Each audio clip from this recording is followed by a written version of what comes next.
જય શ્રી કૃષ્ણ. આજે હું તમને ઘઉંના જાડા લોટની લાપસી બનાવતા શીખવાડીશ. બધાના ઘરે બનતી જ હોય છે, બટ બધાની બનાવવાની રીત થોડીક અલગ હોય છે. અમારે ત્યાં માતાજી માટે આ રીતની લાપસી બનાવવામાં આવે છે, જેને અમુક જગ્યાએ કંસાર પણ કહેવામાં આવે છે. તો એકદમ ઇઝી રીતે ફટાફટ આપણે બનાવી દઈશું એને.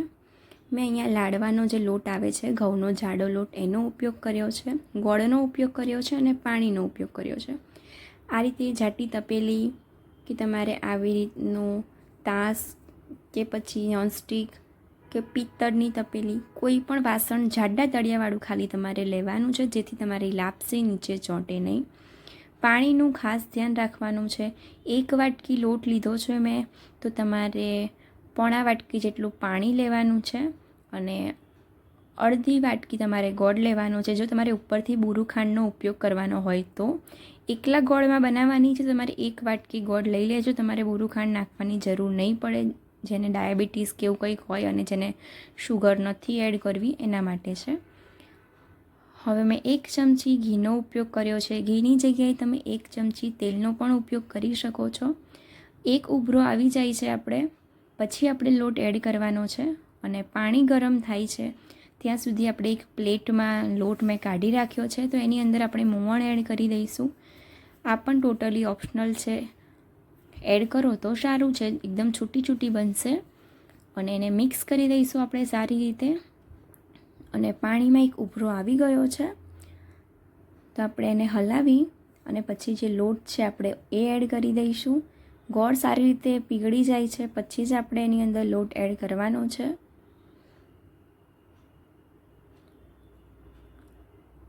અને લોટ એડ કરતી વખતે આપણે એને થોડુંક હલાવતા રહીશું.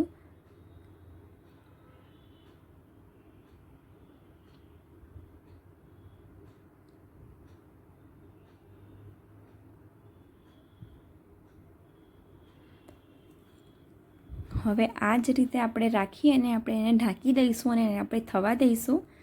2 થી 4 મિનિટ માટે આપણે એને થવા દઈશું.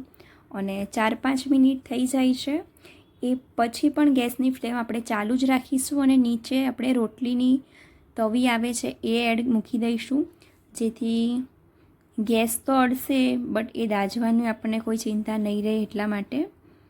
અને 5-7 મિનિટ થઈ ગઈ છે, આપણે એને જોઈ લઈશું અને એને આપણે સારી રીતે મિક્સ કરી દઈશું.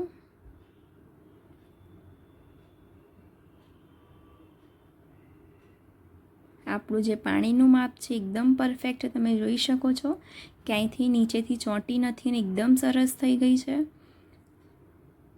હવે આપણે એને બધી જ રીતે મિક્સ કરી દઈશું.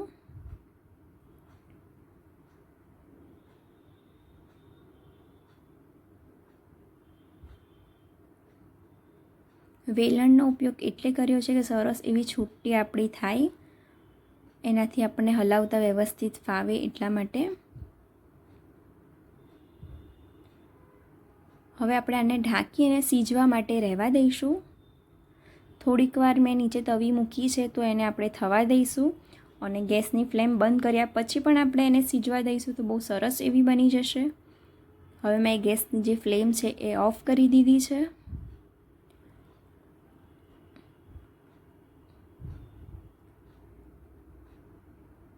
અને તમે એને ઢાંકી અને રહેવા દેજો તમે 5-7 મિનિટ તો 10 મિનિટ માટે, તો બહુ સરસ એવી સીજાઈને આપણી છૂટી એવી લાપસી યા તો કંસાર જે તમે કહેતા હો એ બનીને આપણે રેડી થઈ ગયું છે. તમે આની અંદર જ ઘી એડ કરી શકો છો અત્યારે, અને જે પ્રમાણે ખાવાની હોય એની અંદર તમે એડ કરશો તો એ રીતે પણ તમે કરી શકશો. મેં અહીંયા બધી જ લાપસીને એક પ્લેટની અંદર કાઢી દીધી છે. બહુ સરસ એવી છૂટી અને સરસ થઈ ગઈ છે.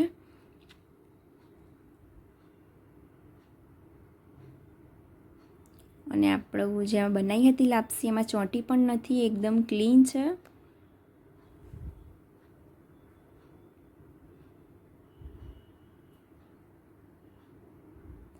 હવે ઉપરથી જે બુરું ખાંડ આવે છે એનો મેં ઉપયોગ કર્યો છે. શુગર મેં ગોળનો ઉપયોગ વધારે જ કર્યો હતો, જેથી તમારે શુગર એકદમ ઓછી એડ કરવી પડે અને ના કરો તો બી ચાલે. અને ઉપરથી ઘી એડ કરવાનું છે. ઘી એ થોડુંક વધારે જ આમાં નાખવામાં આવે છે. મને થોડુંક ઓછું પસંદ છે એટલા માટે મેં થોડું જ એડ કર્યું છે. બાકી એકદમ ઘીમાં બહુ સરસ રીતે મિક્સ કરી અને પછી જ ખાવાની હોય છે આને. તો બહુ સરસ એવી છૂટી અને સરસ એકદમ લાપસી આપણી બનીને રેડી થઈ ગઈ છે. તમે કોઈ ફેસ્ટિવલમાં બનાવવા માટે, માતાજીને ધરાવવા માટે બનાવી શકો છો. Thank you for watching.